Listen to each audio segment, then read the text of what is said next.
How to open a US business bank account for an LLC. Before opening a bank account, your LLC must be officially registered in the US. Choose a state for registration.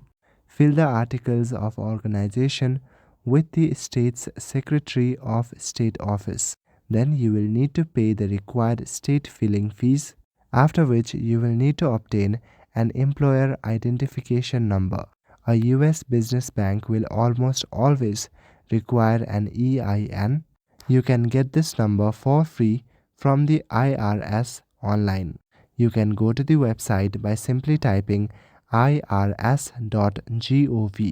Then start gathering all the required documents. Most US bank will ask you for LLC formation documents, EIN from the IRS, personal identification, resolution to open account. Decide whether you want a traditional bank or an online bank, and now you can open the bank account online or in person. If you are in the US, then it is recommended that you choose in person. That's all for today. Thank you.